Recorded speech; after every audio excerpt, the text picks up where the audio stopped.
ایک بڑی اچھی بات ہے، اور جو فاضل جج صاحب نے آنریبل جج صاحب نے حجاب کے فیور میں ججمنٹ دیا ہے، انہوں نے جو ابھی تک ججمنٹ اپلوڈ نہیں ہوا ہے، جو میڈیا سے جو ہم نے پڑھا ہے، خاص طور سے لائیو لا ہو یا بار اینڈ بینچ ہو، جس میں اس جج صاحب نے کہا ہے کہ the main thrust of my judgement is the entire concept of ERP was not essential to the dispute.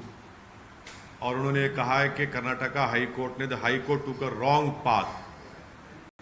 It is ultimately a matter of choice in article 14 and 19. تو یہ بات جسٹس دھولیا صاحب نے کہی ہے کہ it is ultimately a matter of choice, کہ یہ الٹیمیٹلی ایک میٹر آف چوائس کا حصہ ہے، اور آرٹیکل 14 اینڈ 19 کا انہوں نے حوالہ دیا ہے. اور ساتھ ہی ساتھ انہوں نے کہا ہے کہ the foremost question in my mind was the education of the girl child. Are we making her life any better? It is common knowledge that a girl child, primarily rural and semi-rural, has a lot of difficulties. They have to do daily household chores before going to school. اور انہوں نے important بات justice Dhulia صاحب نے کہی ہے اپنے judgment میں، جو ایکسرپٹ ملا ہے. I felt that the judgment in B.J. Emanuel squarely cover the issue.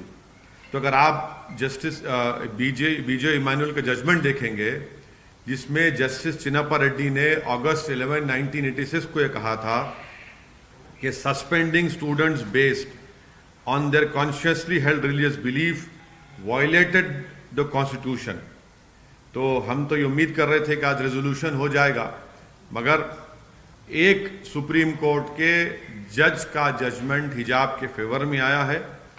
اور جو ہائی کورٹ کا ججمنٹ تھا، میری رائے میں it was bad in law, bad in terms of it contents, اور it had misuse Quranic commentaries and translation.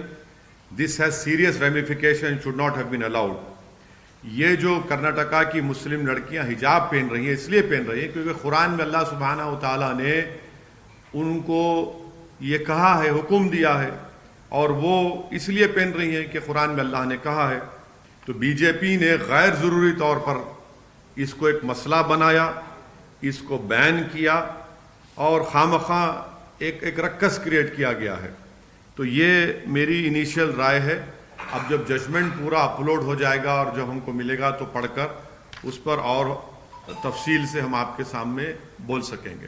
Karnataka high court نے سر سوال کیے تھے کہ حجاب جو ہے کمپلسری پریکٹس نہیں ہے سپریم کورٹ کے. تو اسی لیے میں نے کہا ہے کہ جو ہائی کورٹ کا ججمنٹ تھا وہ اٹ واز بیڈ ان لا، اور اس کے کنٹینٹ میں بھی وہ خراب تھا، اور انہوں نے غلط قرآنک کمنٹریز اینڈ ٹرانسلیشن کو استعمال کیا.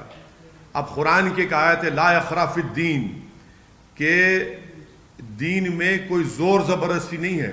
وہ حجاب کے لیے استعمال نہیں ہوئی تھی، وہ ریلیجن کے ایکسیپٹنس میں استعمال ہوئی تھی. علماء کرام نے کہا تو آپ نے اس کو حجاب پہ ڈال دیا.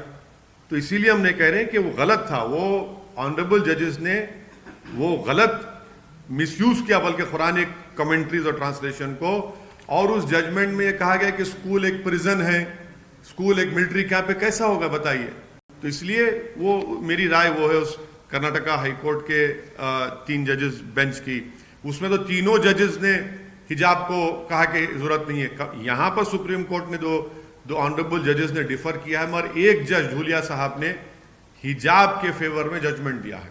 سر اگر ہم بات کریں کہ اب آپ کا ٹائم چلے جائے گا، پھر وہ سوچ لیجئے. پھر آپ ٹھیک ہے انگلش میں بول دیں سر چھوٹا سا. نہیں ہو گیا، آپ چلیے کریں گے لائف کے لیے. ہاں لائف کے لیے کہ سب ختم. انیشیل ریمارکس بول دیا ہم نے. کون کل ان کر لیں دو پہلے. چلو ہاں، اس کے بعد نہیں بچی کو. ہاں ارے آپ لاسٹ میں آپ کا ہو گیا لاسٹ ٹائم. ہاں ریپبلک کون بیٹھے گا؟